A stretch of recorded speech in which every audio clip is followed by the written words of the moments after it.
Hey, silver lovers everywhere. Chuck and Plata here. As you can see from what's on your screen, you can almost guess what I've been doing or trying to accomplish. Selling and mailing out some silver. Yeah, I got a few sales, not as many as I'd like, but it is what it is.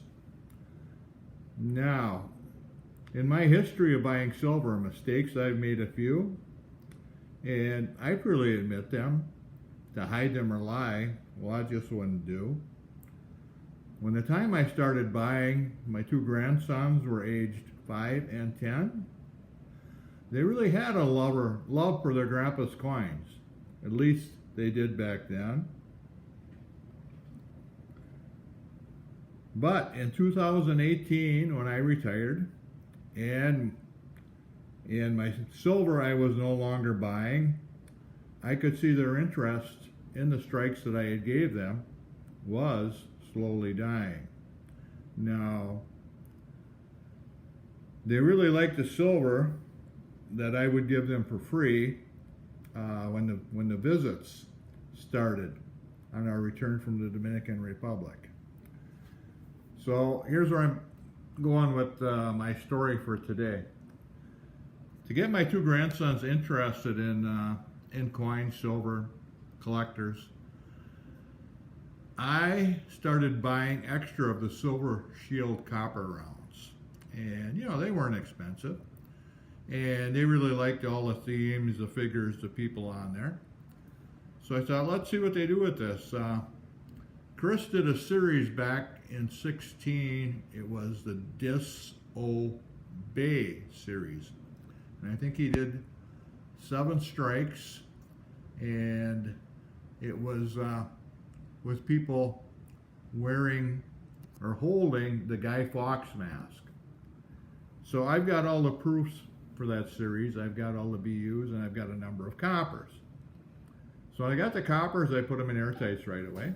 And you could see the two grandsons, they were proud of those. They wanted to show them to everybody, and when family came over for different events, they had to show them off, and I thought that was kind of neat. So I thought I'd go a step above and beyond. Now, when I bought a proof from the Golden State Mint, the Silver Shield collection, it comes in a box. And I'm going to show you that box right now. You've probably seen them in many of my past videos. And this happens to be the Nazi Bride proof.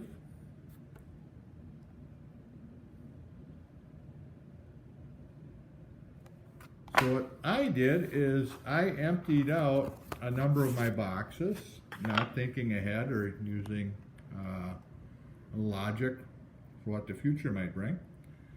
And I gave them those boxes to put their copper rounds in with the airtights.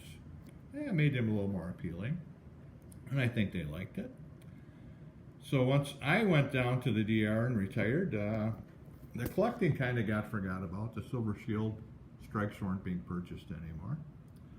And as many of you know the sad news of my oldest grandson's Carter's passing away back in February this year, we came up for the funeral, and in going through Carter's things, we found the boxes, we found the copper coins and some of his other silver strikes that he had and coins. So I thought, okay, I would purchase them back for my daughter. Now my younger grandson, when I talked to him, I said, you still have those boxes that Papa gave you, don't you? And his mom and dad said, yeah, we've seen them, they got to be around here.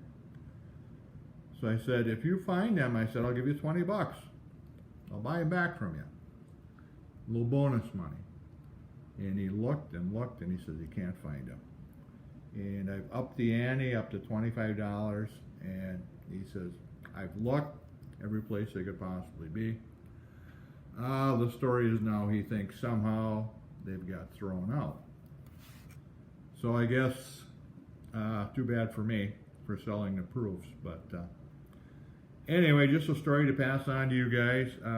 I did not know that the boxes were that important, And yeah, Golden State Mint will gladly sell me all I want. I think like for $8.50 or $9 a piece. I'm saying no thanks. So, any comments, any questions, any critiques? Please comment, and I will get back to you.